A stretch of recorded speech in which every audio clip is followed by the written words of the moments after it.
Nós vamos conversar um pouquinho sobre capítulo 1 de Timóteo. Queria que a Roberta colocasse nosso texto, nosso tema desta noite. Todo membro da igreja de Cristo deve andar em santidade, amando o seu irmão e vivendo o evangelho. Diga comigo, todo membro da igreja de Cristo deve andar em santidade, amando o seu irmão e vivendo o evangelho de Cristo. Dá uma salva de palmas do Senhor que Ele merece. A carta de 1 ao Timóteo, 2 Timóteo e a carta de Tito são chamadas cartas pastorais. Paulo está escrevendo ao presbítero da igreja, ao pastor daquela igreja. E ele vai dar conselhos de como deve agir um pastor. Em Timóteo ele vai dar uma longa lista de como nós devemos escolher um próximo pastor para assumir a igreja. Ele tem que ter as qualidades, tem que ser um homem de temperança, tem que ser um homem não dado ao vinho, tem que ser um homem honesto, tem que ser um homem que governe bem a sua casa. Não pode ser qualquer um. Ele tem que dar um exemplo de fé para os outros que estão. E Paulo escreve essa carta a Timóteo, e ele vai mencionar a Timóteo, desde o verso 1, nós vamos ler algumas coisas que é importante, não só para Timóteo, mas para mim e para você. Que nós devemos ter. Todo membro da igreja de Cristo. Quem que é membro da igreja de Cristo? É aquele que reconheceu o seu pecado, a sua fragilidade diante de Deus. Ele sabia que ele estava condenado e indo para o inferno, que nele não tinha nada de bom. Estava ouvindo hoje o pastor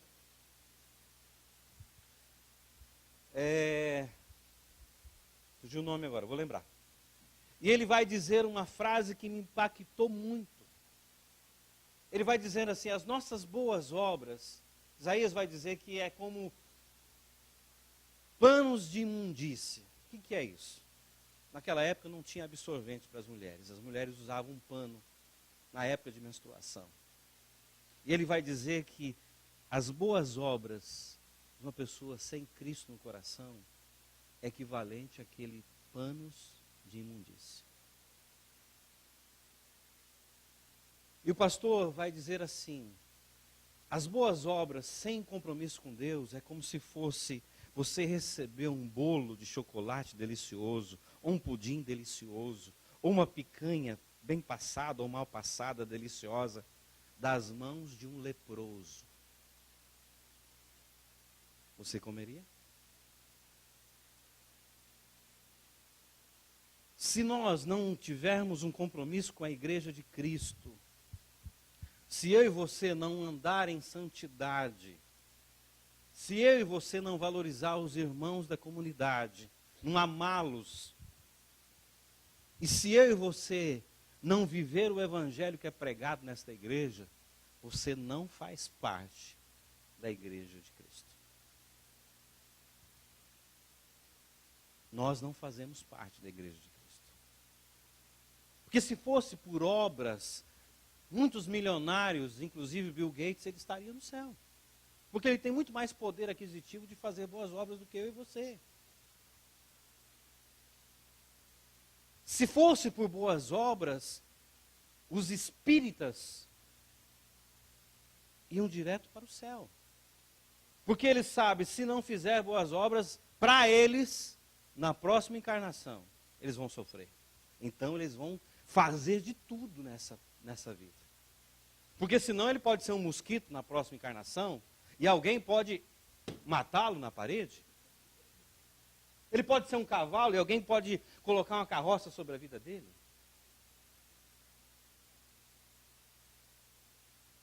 Se Cristo não for real na minha e na sua vida, não adianta vir à igreja. Não adianta fazer boas obras. Não adianta dar dinheiro para o pobre. Não adianta dar a sua roupa para o pobre. Não adianta trabalhar 15 dias e fazer doação. Se Cristo não for real na minha e na sua vida. Amém, queridos? Primeira carta a Timóteo, a partir do verso 1, nós vamos ler todo esse versículo, todo esse capítulo. Verso 1, começa com a costumeira saudação do apóstolo Paulo. Paulo, apóstolo de Cristo Jesus, por ordem de Deus, nosso Salvador, e de Cristo Jesus, a nossa esperança. A Timóteo, meu verdadeiro filho na fé. Graça, misericórdia e paz da parte de Deus Pai e de Cristo Jesus, o nosso Senhor. Partindo eu para a Macedônia, roguei-lhe que permanecesse em Éfeso para ordenar a certas pessoas que não mais ensine doutrinas falsas e que deixe de dar atenção a mitos e genealogias intermináveis que causam controvérsia em vez de promover a obra de Deus, que é pela fé. O objetivo dessa instrução é o amor, que procede de um coração puro, diga puro, de uma boa consciência e de uma fé sincera. Obrigado. Alguns se desviaram dessas coisas, voltando-se para discussões inúteis, querendo ser mestre da lei, quando não compreende nem o que dizem, nem as coisas das quais fazem afirmação tão categóricas. Sabendo que a lei é boa, e se alguém a usa de maneira adequada, também sabemos que ela não é feita para o justo, mas para os transgressores, insubordinados, para os ímpios e pecadores, para os profanos, para os irreverentes, para os que matam pai e mãe, para os homicidas, para os que praticam imoralidades sexuais e os homossexuais, para os sequestradores, para os mentirosos e os que juram falsamente, para todos aqueles que opõem a sã doutrina. Esta sã doutrina que se vê no glorioso evangelho que foi confiado, o evangelho de Deus bendito. Dou graça a Cristo Jesus, nosso Senhor, que me deu força e me considerou fiel, designando-me para o ministério. A mim, que anteriormente fui blasfemo, perseguidor e insolente, mas alcancei misericórdia, porque o fiz por ignorância, e não na minha incredulidade. Contudo, a graça do nosso Senhor transbordou sobre mim, com a fé e o amor que estão em Cristo Jesus. Esta afirmação é fiel e digna de toda aceitação. Presta atenção. Cristo Jesus veio ao mundo para salvar os pecadores, dos quais eu sou o pior. Mas por isso mesmo alcancei misericórdia, para que em mim, o pior dos pecadores, Cristo Jesus demonstrasse toda a grandeza da sua paciência, usando-me como um exemplo para aqueles que nele haviam de crer para a vida eterna. Ao Rei eterno, o Deus único, imortal, invisível, seja a honra e glória para todos sempre. Amém.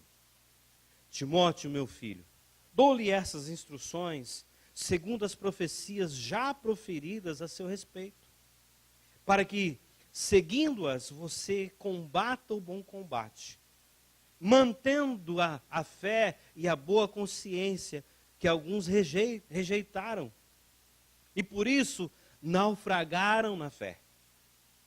Entre eles estão Hermineu e Alexandre, os quais entreguei a Satanás, para que aprendam a não blasfemar. Feche seus olhos. Papai querido, esta é a tua santa e bendita palavra. Nesta noite, Senhor, nos confronta com ela. Quebra, Deus, a nossa servidura. Senhor, nos mostra os nossos erros. Senhor, mexe no mais profundo da nossa alma. Quebra, Senhor, todo pensamento humano, toda filosofia humana. Somente o Senhor seja exaltado e glorificado nesta noite. Espírito Santo de Deus, vivifica, Senhor, esta palavra na nossa mente, no nosso coração e na nossa alma. Que saiamos daqui, Senhor, transbordantes, transformados, impactados pela Tua palavra. Que não sejamos o mesmo, Senhor, a cruzar aquela porta. Que a Tua palavra fique ecoando, Senhor, na nossa mente e no nosso coração. Que possamos, ó Deus, dizer como Paulo, Senhor, eu sou um dos piores dos pecadores. Eu sei em quem eu tenho crido. Eu sei o mal que eu causei. Mas o Senhor olhou para mim com misericórdia, estendeu a sua mão, perdoou os meus pecados, me lavou, me usou e me usou como ministro do teu evangelho. Faça isso, Senhor, na nossa vida, nessa noite. Que possamos entender e compreender, ó Deus, a verdadeira vida que está escondida em Ti, Pai. Abra os nossos olhos espirituais, Senhor, nesta noite, para compreender, ó Senhor, a largura, o comprimento, a altura da Tua graça e da Tua bondade. Espírito Santo de Deus, fale com cada um de nós. Leva, Senhor, todo pensamento cativo ao Senhor. Tudo que não provém da Tua parte, nós repreendemos agora em nome de Jesus. Todo pensamento contrário à Tua palavra, nós rejeitamos em nome de Jesus. Declaramos, o Senhor tem a primazia no nosso meio. É no nome de Jesus que nós Te louvamos e Te agradecemos. Amém, Senhor. Amém?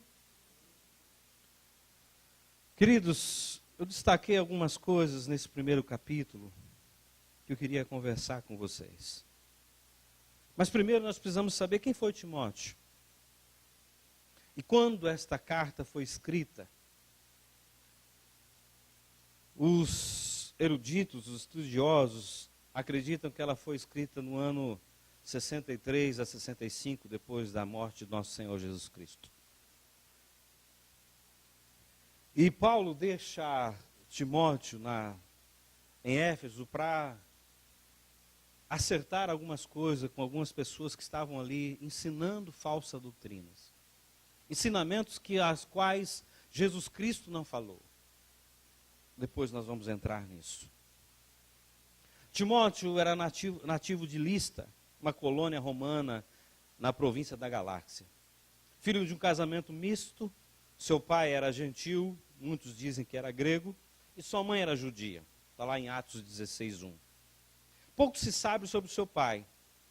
Pelo que estudamos sobre ele, ele não tenha se tornado cristão. Mas a sua mãe, Eunice, era cristã. E é muito provável que, quando Paulo conheceu Timóteo, ele já estava no caminho. Por isso, em Atos 16, diz que ele era discípulo e tinha um bom testemunho entre os irmãos de Lista e Icônio. Embora o Paulo o trate como filho na fé, o mais provável em chamá-lo de filho na fé é que o apóstolo Paulo tenha compartilhado o evangelho com ele. Desde a infância ele foi instruído nas escrituras judaicas, né, por sua avó Lloyd, e a sua mãe Eunice, conforme afirma Paulo em sua segunda carta ao discípulo. Timóteo estava com Paulo em Atenas, ele foi enviado pelo apóstolo a Tessalônica para ministrar a comunidade local. Ele estava num levante nos habitantes de Corinto, enquanto Paulo estava ensinando nas sinagogas. Timóteo ficou com Paulo e Silas hospedado na casa do cidadão chamado Tíquio, Justo, que morava ao lado da sinagoga. Por volta do ano 57, Timóteo é enviado a Éfeso, a Macedônia, para recolher ofertas que seriam enviadas aos cristãos da Judéia. E olhando uma retrospectiva, né, na terceira viagem missionária de Paulo, Timóteo consta entre os cooperadores, que está lá em Atos 20, de 4 a 5. Timóteo agora fica em Éfeso para colocar em ordem algumas coisas que está acontecendo de errado lá. Eu queria que a Roberta colocasse o nosso primeiro ponto, que diz assim: todo membro da igreja de Cristo deve manter a fé, a boa consciência e o coração puro. Diga comigo: todo membro da igreja de Cristo deve manter a fé, boa consciência e o coração puro. O que está acontecendo? Depois que Paulo vai dar sua costumeira apresentação, o que me chama a atenção no verso 1 é que Paulo diz assim: Paulo, apóstolo de Cristo Jesus, por ordem de Deus, nosso Salvador. Ele não usa o nome de Jesus Cristo primeiro, ele coloca o nome de Jesus após o nome de Deus. Porque muitas vezes as pessoas têm uma ideia errada de Deus. Pensa que Deus é aquele Deus severo. Deus que vai agir matando as pessoas.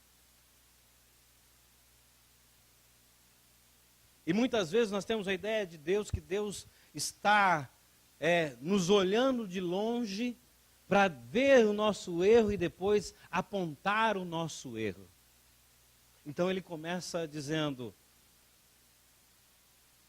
por ordem de Deus, nosso Salvador, e de Cristo Jesus, a nossa esperança. Se não fosse através de Deus, nós não teríamos Jesus. Deus enviou seu Filho amado a vir a esse mundo por amor a mim e a você. Foi Ele que decidiu nos amar primeiro. Foi Ele que decidiu vir até o pecador. Foi Ele que decidiu nos perdoar. Foi Ele que decidiu nos aceitar. Foi Ele que decidiu nos escolher. Amém, queridos? Verso 3 dizendo assim: partindo eu da Macedônia, roguei-lhe que permanecesse em Éfeso para ordenar acerca de pessoas que não mais ensine doutrinas falsas. São pessoas que estavam no meio da igreja. Vamos dar um exemplo hoje. Uma pessoa ela vai para a internet e vê um louco pregando uma doutrina lá. Paulo falou sobre dinheiro aqui, quero aproveitar o gancho da entrada que Paulo deu. Não precisa dar mais o dízimo. O dízimo é coisa do Velho Testamento. Não existe mais lei, a lei foi abolida.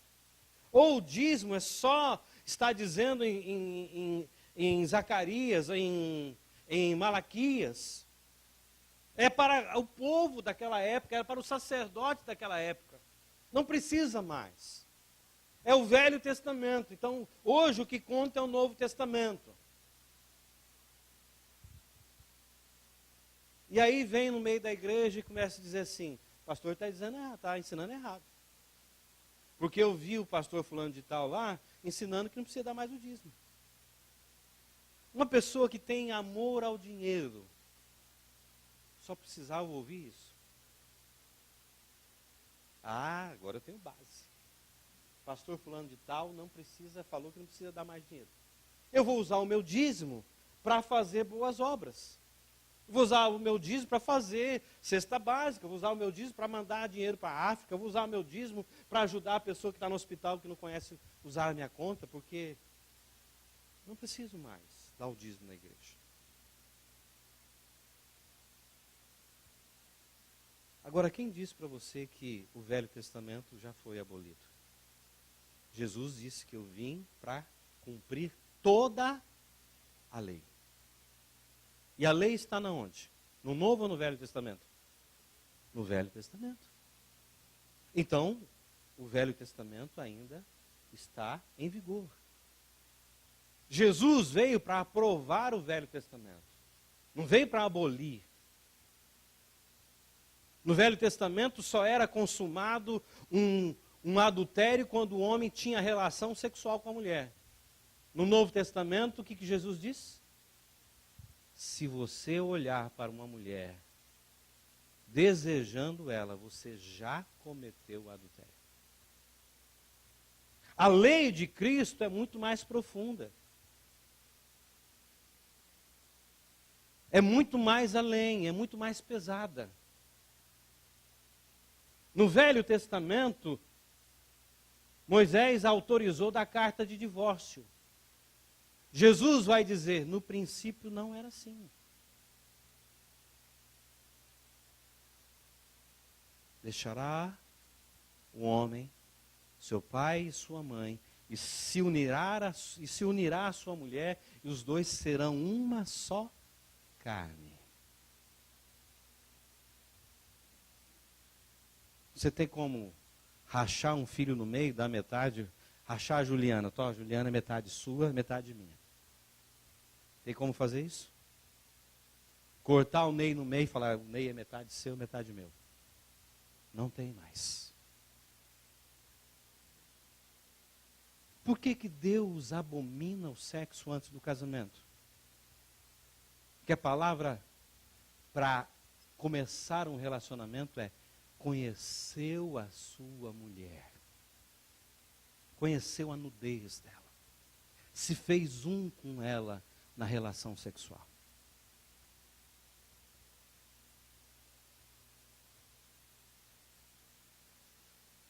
Pessoas dentro daquela congregação, dentro da igreja de Éfeso, estavam ensinando coisas, mitos. Tem outras traduções que falam mitos.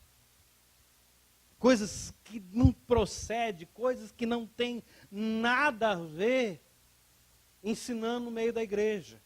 Fazendo confusão na mente das pessoas. Não estão nem aí com a palavra de Deus. O importante é ensinar o seu interesse.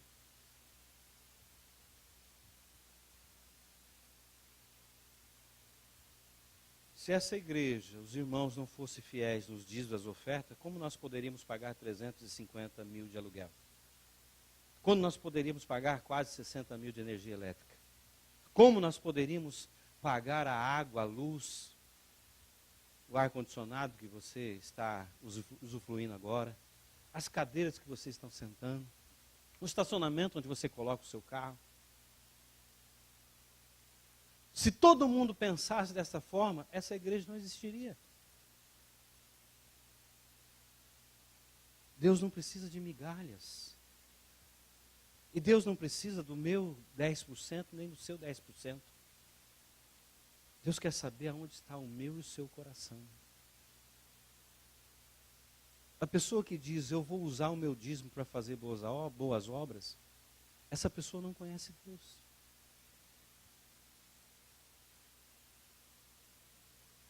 Porque o dia que Deus quiser te tirar o fôlego de vida, acabou. Pode ser o homem mais inteligente do mundo, a mulher mais linda do mundo, o jovem mais forte do mundo, a moça mais bela do mundo. Chamou a sua senha e acabou.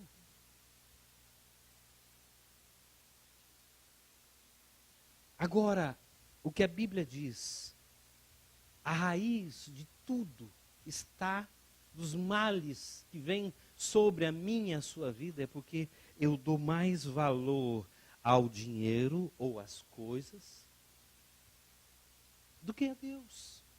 Eu valorizo muito mais a minha conta bancária, o meu trabalho, o meu lazer do que Deus. Essas coisas são mais importantes na minha vida do que Deus. Se eu não entender isso, se eu não compreender isso, se eu não manter a fé viva na palavra de Deus, nos ensinos de Jesus Cristo, eu vou ser enganado. Porque meu coração é tremendamente corrupto, enganoso. E o diabo sabe disso, ele vai aproveitar situações para isso. Ele vai aproveitar os nossos pontos frágeis. Eu já falei sobre isso aqui. Se eu tenho uma fraqueza na parte financeira, ele vai trabalhar nisso. Se eu tenho uma fraqueza na parte da sensualidade, ele vai trabalhar nisso. Se eu tenho uma fraqueza na parte sentimental, ele vai trabalhar nisso. Se eu tenho uma fraqueza na falta de atenção, ele vai trabalhar nisso. Ele vai usar os nossos pontos fracos para mexer em mim e em você. Se eu não olhar para Cristo, para a cruz de Cristo, para a obra redentora de Cristo, eu vou ser enganado pelas minhas paixões e pelas minhas concupiscências. Eu falei isso no Tadel.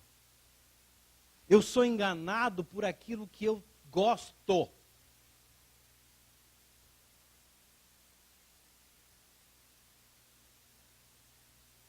Se o pecado fosse tomar uma agulhada na coluna vertebral desse tamanho, ninguém pecaria. É que o pecado é gostoso. Ele satisfaz os nossos desejos, a nossa carne. Mas depois ele nos mata. Ele nos separa de Deus. E o diabo sabe disso. A Bíblia diz que o Satanás, o nosso inimigo, ele pode se transformar até num anjo de luz para nos enganar. Quem não gostaria de ver um anjo? Quem não gostaria de receber uma revelação angelical no quarto da sua casa, no seu quarto? Ele pode, ele vai aparecer da forma que mais eu sou fragilizado.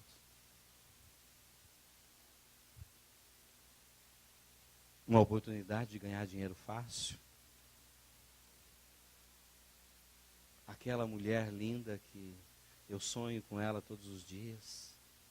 Aquele galã de novela que eu vejo. Ele vai aparecer dessa forma. Você acha que ele vai aparecer todo chifrudo, assim, com os dentes saindo para fora? Ah, eu quero te matar? Não. Para te dar susto? Não. Vai aparecer da forma mais apresentável possível para te enganar. Para te levar com ele para o inferno. Para te tirar você do caminho. Para levar você longe da sua presença. Amém, queridos? E ele vai falar assim: deixe de dar atenção a mitos, a genealogias intermináveis. Tem muitos que dizem, o meu bisavô era pastor, meu avô era pastor, meu pai era pastor e eu sou pastor. O que importa é a sua vida com Cristo. Quem te gerou, não importa. O que importa é o que você está fazendo para Ele hoje. Ah, minha mãe ora por mim, tem o joelho calejado até hoje. Se você não tiver uma vida santa com Cristo, você vai para o inferno. Eu não saio de casa enquanto meu pai não faz uma oração forte. A oração dele pode ser forte, mas ele não leva você para o céu. Só Jesus Cristo leva você para ter uma vida eterna.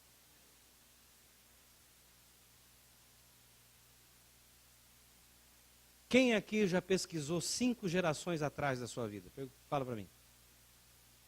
Fez uma raiz da sua árvore genealógica.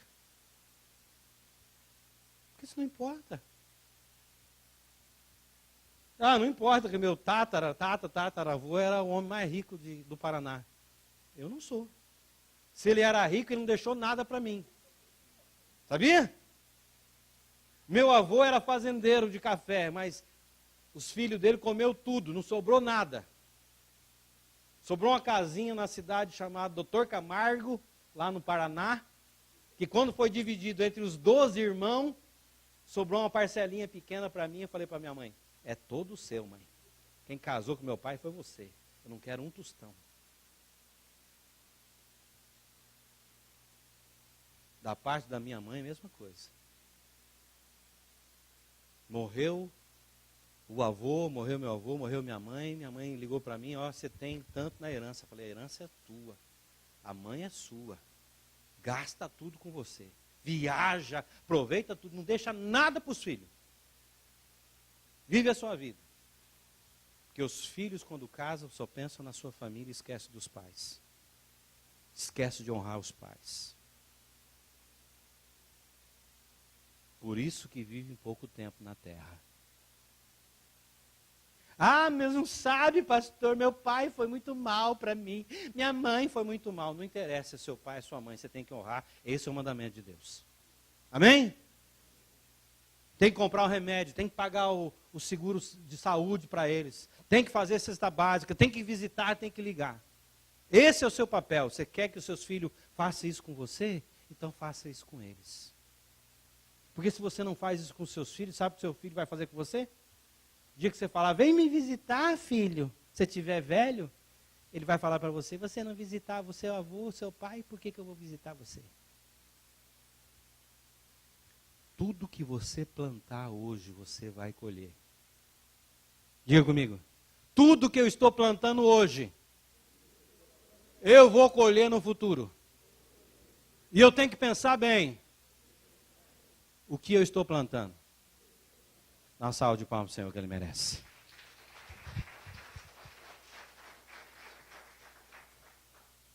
O Evangelho é pela fé. Se você não acredita que essa palavra é verdade, não vai ter valor nenhum na sua vida. Você pode jogar lá fora. Porque sem fé é impossível agradar a Deus. Não é difícil, não é quase o agrado, é impossível.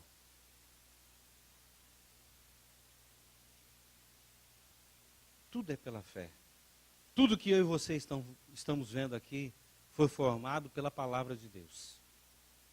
Deus deu sabedoria ao homem para inventar o ar-condicionado, senão a gente estava fritando aqui, estaria uma sauna aqui, ninguém se aguentava. E aquele um que não passa desodorante, obrigado. Essa é a tradição da minha família, sabia? Falar desodorante, falar inauguração, é do Paraná. Isso é Paranagô. Só quem é do Paraná que sabe essas coisas. Tinha até uma propaganda que dizia assim, eu não sou bicho do Ipanema, não sou gato do Ipanema, mas sou bicho do Paraná. E lá o nosso pé é vermelho de verdade. Uma salva de palmas, Senhor, que Ele merece. Oh, Jesus! Se não for pela fé, eu não me movo. Se não for pela fé, eu não saio de casa. Tem gente que não consegue entrar no trânsito, que morre de fobia de entrar atrás de um volante. Tem gente que vive procurando doença na vida dele. Sentiu uma dor de cabeça, eu acho que eu vou ter um derrame cerebral. Sentiu dor nas costas, acho que a minha coluna está fora do lugar. Sentiu dor no joelho, a minha rota está fora.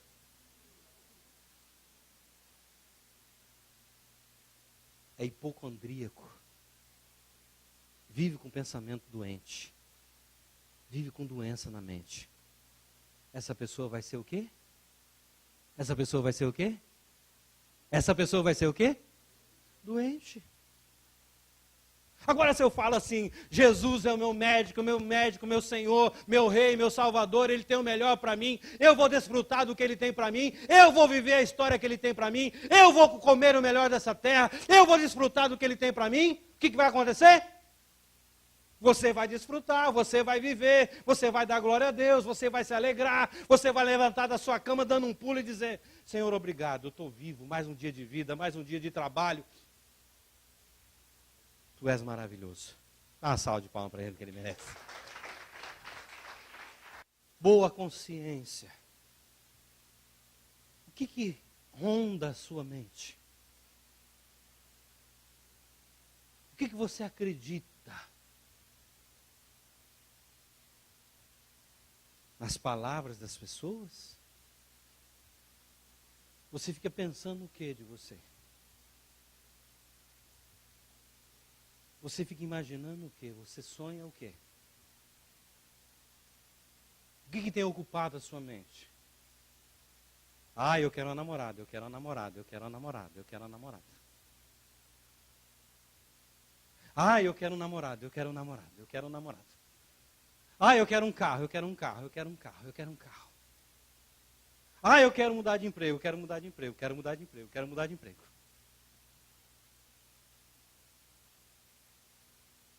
Ou na sua mente você recebe a palavra de Deus dizendo: você é precioso, filha, você é preciosa para mim. Por você eu movo os céus e terra. Você é a menina dos olhos. Você é povo escolhido meu. Eu escolhi cada um de você. Eu amei vocês com amor eterno. Em toda dificuldade que você passar, eu vou estar do seu lado. Eu vou te ajudar. E quando você não conseguir caminhar, eu vou te pegar no colo. Eu vou passar isso com você, você vai estar comigo. E toda vez que você tentar tropeçar, pensar em tropeçar, eu vou estender a mão e vou tirar você desse lugar. E toda vez que você clamar, eu vou sair em disparada para vir ao teu socorro, para te ajudar. Porque eu tenho prazer na sua vida. Eu amo você de tal forma que eu não poupei nem meu filho. O meu único filho. Eu dei a vida dele por sua vida. Eu deixei que fizesse mal por ele, nele, para que ninguém tocasse em você. Porque eu amo você. E eu quero viver com você eternamente.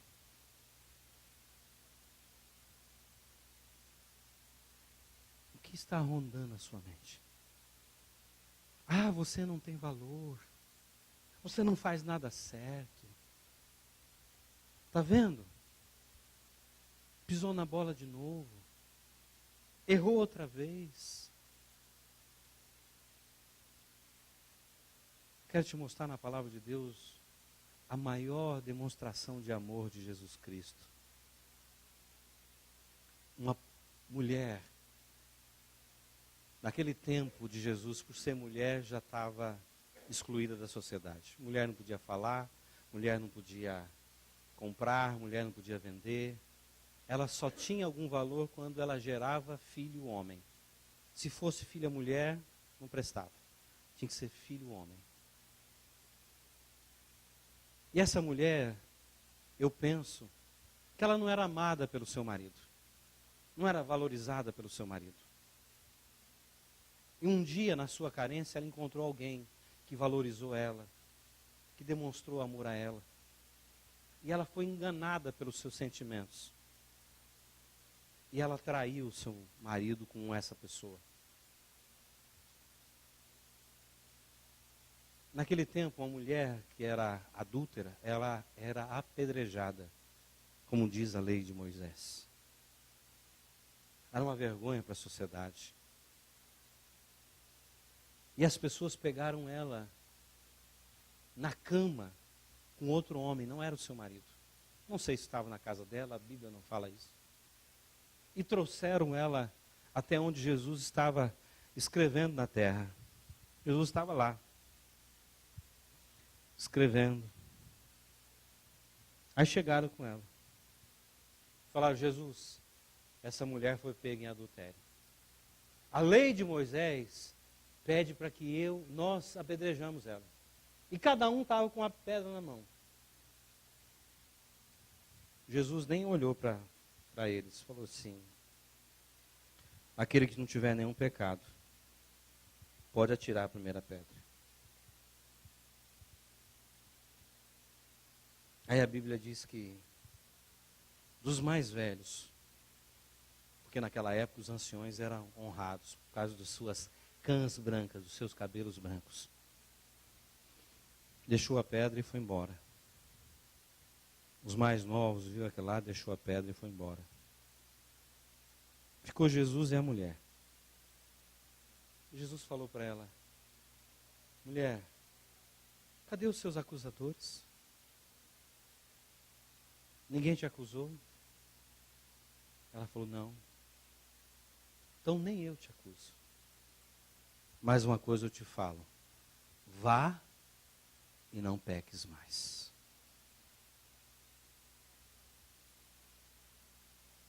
O texto que nós lemos, no verso 15, vai dizer: Jesus veio para salvar os pecadores. Ele não veio para condenar a mim e a você. Ele veio para me salvar, para te salvar. Mas você precisa desejar ser salvo. Você precisa desejar sair da vida que você e eu estamos levando de pecado. A mão dele está estendida, mas muitas vezes nós não queremos pegar na mão de Cristo. Nós queremos continuar na lama, nos nossos pensamentos. Muitas vezes nas nossas dores. Ah, pastor, você não sabe o quanto eu sofri. Quer viver naquela dor dia após dia. Eu fui abandonado, eu fui traído, eu fui isso, eu fui aquilo outro. Mas a Bíblia diz que foi para a liberdade que Cristo nos libertou. Para dar uma nova vida, uma esperança nova, um futuro novo, diferente, diferenciado de tudo que eu vivi antes dele, para viver algo novo depois dele. Amém? Dá uma salva de palmas ao Senhor que ele merece.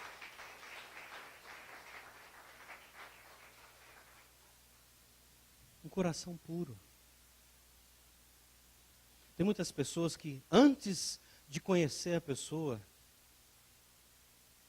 já faz um check-up. Já? Você viu? Você viu o colarzinho que ela está usando de pérolas? Você viu a camisinha azul dela? A calça preta que ela comprou no Shimamura? Essa aí deve ser metida. Nem vou conversar com ele. Nem vou conversar com ela. Você viu o penteado do Paulo? Se tivesse cabelo.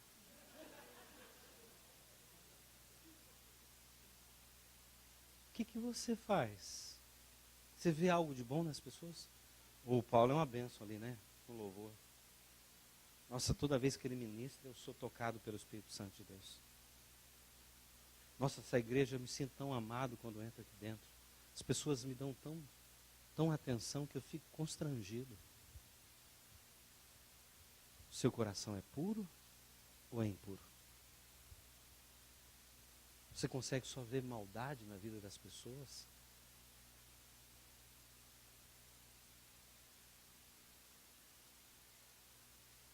Fé, consciência e coração puro.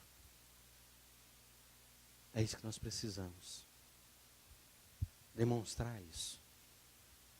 Se vem maus pensamentos, joga fora. Não vai dormir com ele. Não leva para casa. Joga fora. Porque tudo que vai contrário ao que Deus diz de você é mentira. Diga comigo, tudo que é contrário, o que Deus diz de mim, é mentira. E eu não vou aceitar. Dá uma salva de palmas, Senhor, que ele merece.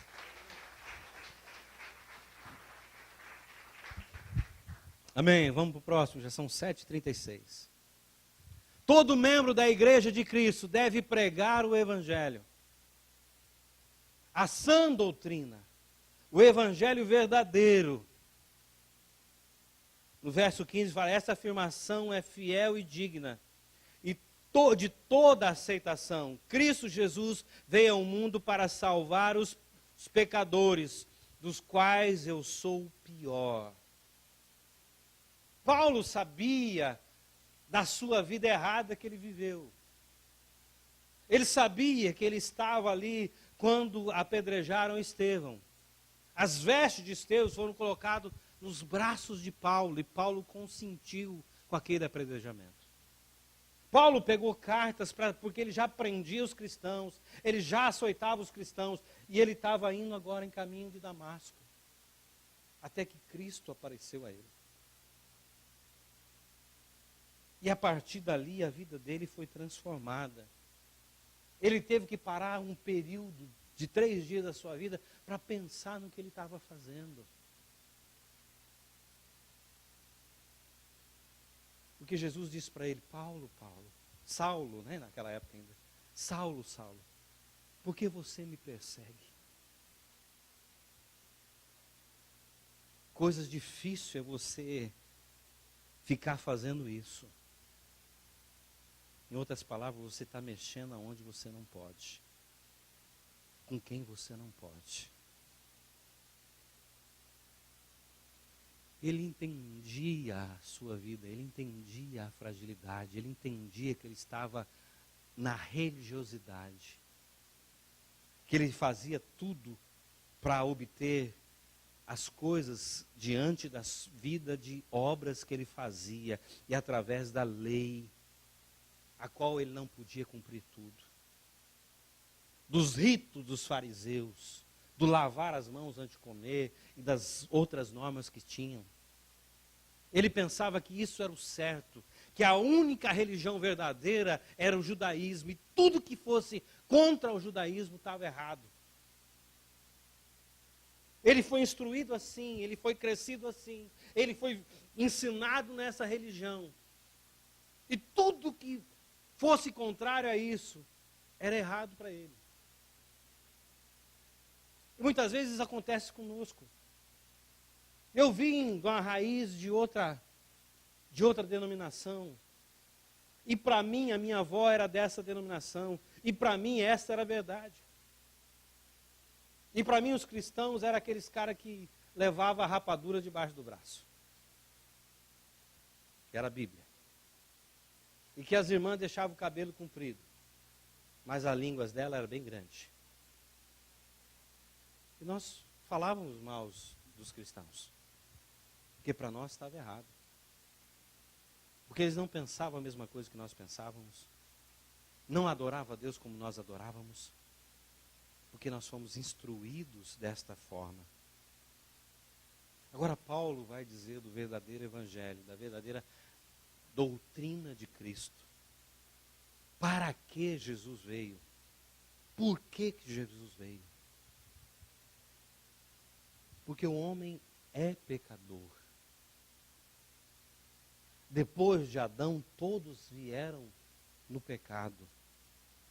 E esse pecado só é retirado de mim, de você, através do sangue de Cristo. Nós só somos limpos e purificados através de Jesus Cristo. Não importa o que eu faço de bom. Não importa as coisas boas que eu faço para os outros, empréstimos, doações. Só Cristo pode nos dar a verdadeira vida. Ele é o próprio Deus, o Emanuel, o Deus conosco, o Deus que desceu do céu, se fez homem e habitou entre nós. E conhece as nossas mazelas, e conhece as nossas dificuldades, e conhece os nossos sofrimentos. E Ele está à destra de Deus, vivo, e intercede por nós. Não temos outro intermediário. Não temos outro Salvador. Esse é o verdadeiro Evangelho. Não tem nada que eu faça para ser aceito por Deus. Muitos até vão até a cruz e são pregados ali, literalmente, pensando que assim vão conceder alguma graça espiritual. Nada. Vão sofrer amargamente, mas não vai mudar nada na vida deles. O cristianismo não é uma religião. O cristianismo, quando nós entendemos o verdadeiro Deus, através do Espírito Santo, vem morar dentro de mim e de você. E aí eu sou transformado. Você é transformado de dentro para fora. E aí não tem nada que vai me afastar desse Deus. Não é a altura, não é a profundidade, não é dor, não é sofrimento, não é a angústia, não é o medo, não é a riqueza, não é a pobreza, não é a doença, não é a saúde. Ele veio, deixou a sua majestade por mim. Ele foi àquela cruz e o meu nome estava lá. Tudo que eu devia para Deus, não é para o diabo, para Deus, Ele pagou. A morte que eu tinha que morrer, Ele morreu por mim. E a vida que eu não tinha, Ele me deu. Por isso que Ele diz, eu sou o caminho, a verdade e a vida. Ninguém vem a Deus Pai a não ser por mim. Ninguém vai obter salvação se não passar pela cruz de Cristo. Se não reconhecê-lo, se não aceitá-lo e se não viver da vida da forma que ele ensinou.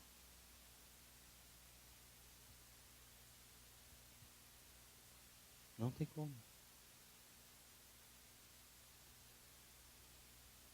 Esse é o meu dever. Falar para os outros o que Cristo fez na minha vida. Esse é o verdadeiro evangelho. Antes de ter Cristo em mim, eu vivia desta forma. A partir do momento que eu tive um encontro real e pessoal com Jesus Cristo, a minha vida mudou. Hoje eu vivo desta forma. Antes eu amava mais as coisas desse mundo, mas quando Cristo entrou na minha vida, eu entendi que essas coisas me separam de Deus. E eu faço tudo para viver a vida eterna com Cristo. Antes eu amava trabalhar, antes eu amava viver da forma que eu achava que era certo, na bebida, na orgias, no prazer, porque eu pensava que era só aqui e acabou e não tem mais nada. Mas a Bíblia fala que eu vou comparecer perante o tribunal de Cristo. Eu vou dar conta de toda a palavra que eu falei. De tudo que eu pensei. De tudo que eu fiz. Eu não quero ser condenado. Eu quero viver eternamente com Ele. Mas eu não faço isso porque eu tenho medo do inferno. Eu faço isso por amor a Ele. Porque eu não merecia, Ele me amou. Eu não merecia, Ele me perdoou. Eu não merecia, Ele estendeu a sua mão para mim. Eu não fiz nada para que Ele olhasse para mim. Mas um dia Ele decidiu me amar.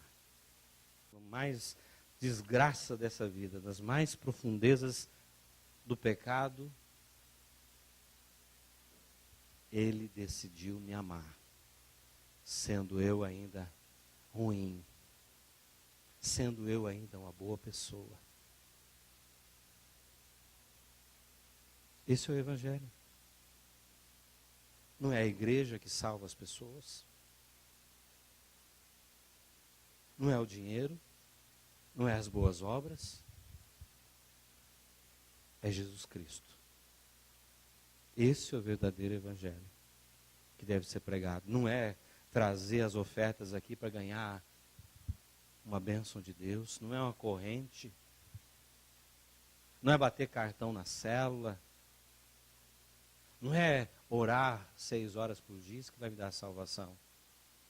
Vai dar salvação quando eu entendo e compreendo que Jesus é Deus. Veio esse mundo para me salvar. Para ir para aquela cruz e pagar o preço do meu pecado. Amém, queridos? Para terminar, só tenho 15 minutos. Terceiro, vai lá. Sério? Coloca para mim ver. Todo membro da igreja de Cristo deve pregar o Evangelho. 2 vezes, você viu como é que é importante? Dá uma salva para Jesus Cristo que ele merece.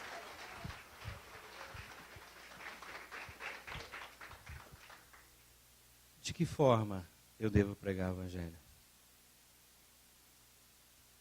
Muitas vezes eu prego o Evangelho de boca fechada.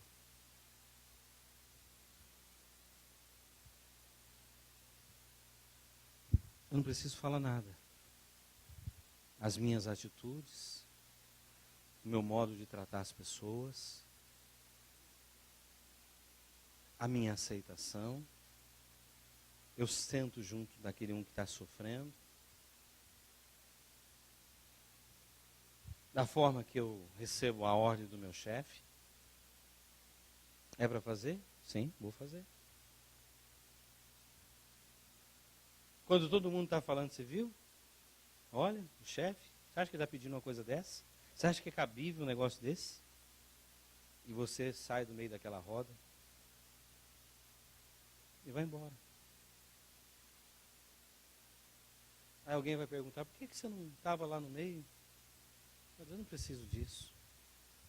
Deus é meu justo juiz. É Ele que cuida de mim. Muitas vezes eu tenho que dar uma palavra de conforto. A pessoa está sofrendo, está vivendo uma vida, passando por um momento ruim. Eu posso chegar para ele, para ela e dizer assim, eu entendo muito bem o que você está vivendo. Porque eu vivi essa vida. E eu só destruí ela, destruí minha família.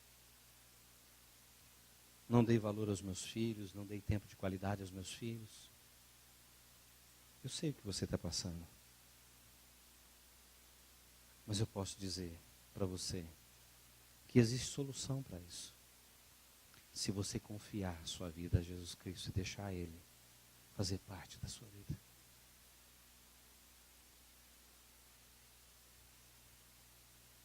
Se teve alguém que foi mal entendido, foi Jesus Cristo. Se teve alguém que foi rejeitado, foi Jesus Cristo. Se teve alguém que entendeu e compreendeu que é uma traição, foi Jesus Cristo. Pedro andou sobre as águas. Pedro estava lá quando ele ressuscitou a Talita. E depois de tudo isso, Pedro vai dizer, quando Jesus foi preso, está na casa de Potifar, de Caifás. Você é um deles. Eu nem conheço esse Jesus. Sai para lá. Você se veste com ele, você estava com ele. Nem sei quem é esse Jesus, nem sei o que você está falando. A Bíblia diz que todos o abandonaram. Às vezes nós somos abandonados por pessoas que nós mais amamos. É isso que mais dói em cada um de nós. Porque se as pessoas de fora deixam a minha amizade, a nossa amizade, você não se importa. Mas aquele que você emprestou dinheiro, fez mudança, aquele que você deu o seu carro, fez transporte, levou cesta básica, orou por ele, orou por ela. Essa pessoa levantar falando mal de você, isso é doloroso. Ou falar que não te conhece. Conhece o pastor Claudinei? Não, nunca ouvi falar. Essa igreja já existe 10 anos, nunca ouvi, nem sei onde é. Esses nos machucam.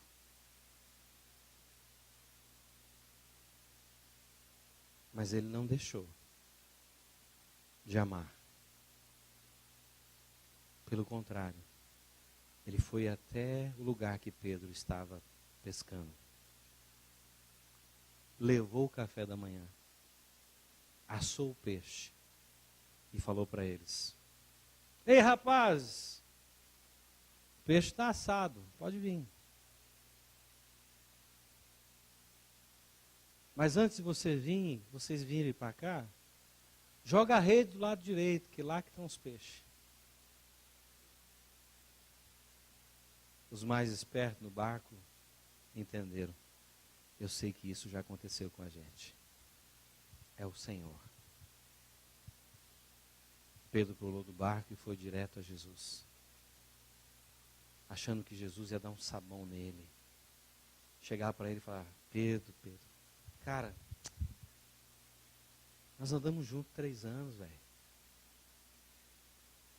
Eu morei na tua casa. Tá certo, eu curei a sua sogra. Você pode estar bravo comigo.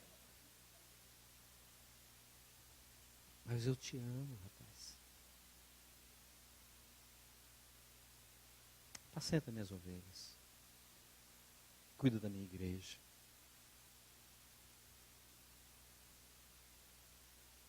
Toda vez que eu chego para alguém e falo: Jesus pode mudar a sua história. Creia na palavra dele. Viva a palavra dele. É lâmpada para os meus pés e para os seus pés. E luz para o nosso caminho. Ele quer te levar para a vida eterna. Ele quer viver eternamente com você. Ele não veio para te condenar, ele veio para te salvar. Ele acredita muito mais em mim e em você. Às vezes até mais que a nossa esposa, do que o nosso marido, do que o nosso chefe. Muito mais. Eu vou terminar por aqui. Quero chamar o louvor aqui à frente. Quero pedir que a igreja fique de pé.